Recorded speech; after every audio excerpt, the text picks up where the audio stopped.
On the Thursday evening, the drawing was finished. Not a word had been said about it in Aaron's presence, and he had gone on working in silence. "There," said he, late on Thursday evening. "I don't think that it will be any better if I go on for another hour. There, Miss Susan, there's another bridge. I hope that it will neither burst with the cold nor be destroyed by fire." And he passed it across the table. Susan's face was red when she smiled and picked it up. "Oh, it is beautiful," she said. "Isn't it beautifully done, Mother?" And then all three got up to look at it, and all admitted that it was excellently done. "And I am sure we thank you very much," said Susan after a pause. "Oh, it's nothing," said he, not quite liking the word "we." On the following day, he returned from his work to Saratoga at about midday. He had never done this before, and therefore no one expected that he would be seen in the house before the evening. Susan was there alone, in charge of the house. He walked in and opened the sitting-room door. There she sat, with her work forgotten on the table behind her, and the picture, Aaron's drawing, on her knees. She was looking at it closely as he entered, thinking in her young heart that it possessed all the beauties that a picture could possess. "Oh, Mr. Dunn," she said, getting up and holding the picture behind her dress. "Miss Susan, I have come here to tell your mother that I must start for New York this afternoon, and be there for 6 weeks, or perhaps longer." "Mother is out," said she. "I'm so sorry." "Is she?" said Aaron. "And Hetta, too. Dear me, and you will want dinner. I'll go and see about it." Aaron began to swear that he could not possibly eat any dinner. He had had one dinner, and he was going to have another, anything to keep her from going. "But you must have something, Mr. Dunn," and she walked towards the door. But he put his back to it. "Miss Susan," said he, "I've been here for nearly 2 months.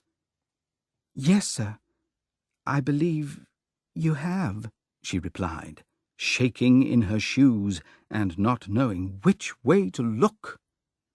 "And I hope we have been good friends." "Yes, sir," said Susan, hardly knowing what she was saying. "I'm going away now, and it will be a long time before I'm back." "Will it, sir?" 6 weeks, Miss Susan." And there he paused, looking into her eyes to see what he could read there.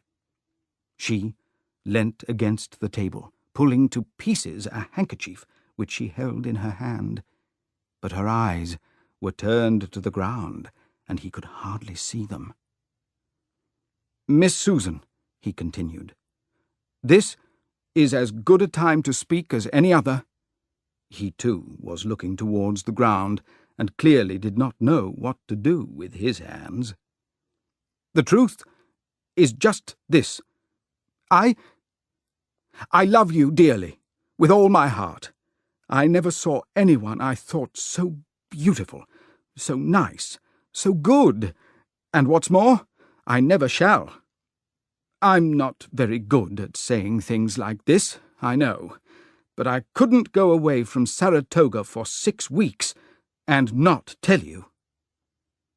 And then he stopped. He did not ask for any love in return. He simply declared his feelings, leaning against the door.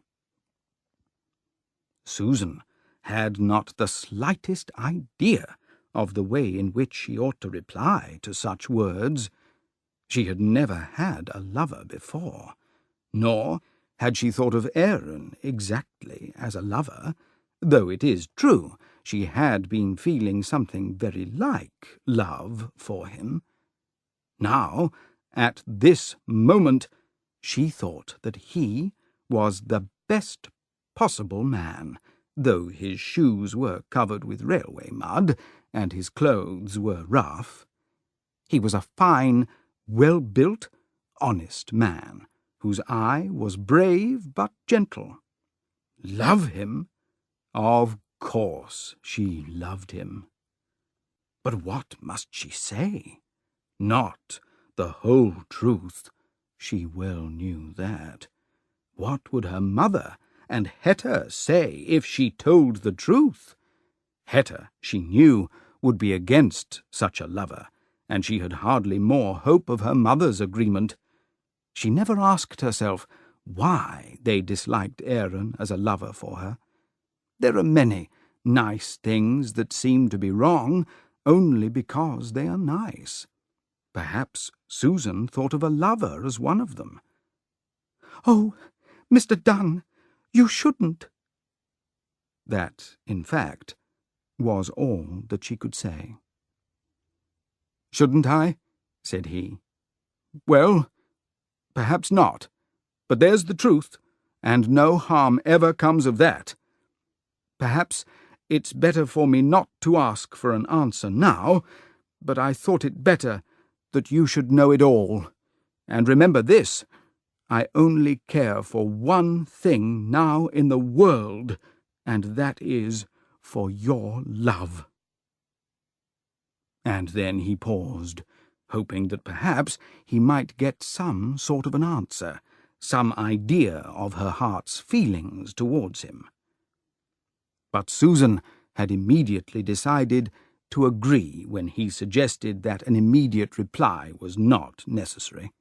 To say that she loved him was of course impossible, and to say that she did not was equally so. She therefore decided to be silent. He tried hard to read what might be written on her down-turned face, but he was not good at such reading. "Well, I'll go and get my things ready now," he said, and then turned to open the door. "Mother will come home before you are gone, I suppose," said Susan. "I have only got 20 minutes, said he, looking at his watch. "But, Susan, tell her what I have said to you. Goodbye." And he put out his hand. He knew he would see her again, but this had been his plan, to get her hand into his. "Goodbye, Mr. Dunn." And she gave him her hand. He held it tight for a moment, so that she could not pull it away. "Will you tell your mother?" he asked. "Yes," she answered, quite in a whisper. "I think it's better to tell her." He pressed her hand again, and got it to his lips. "Mr. Dunn, don't," she said, but he did kiss it. "God keep you, my own, dearest, dearest girl.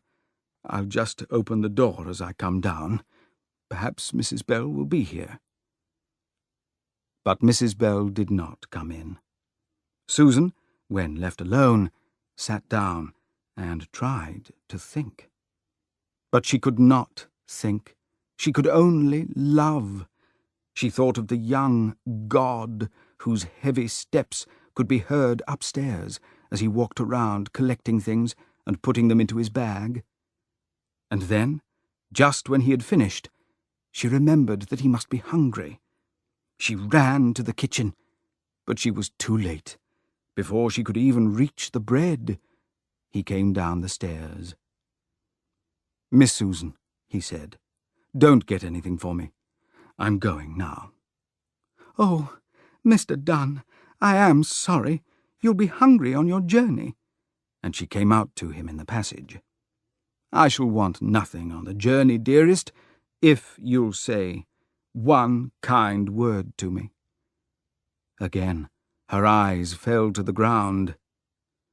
"What do you want me to say, Mr. Dunn?" Say, God keep you, Aaron." "God keep you, Aaron," said she, but she was sure that she had not stated her love. He thought differently, though, and went to New York with a happy heart.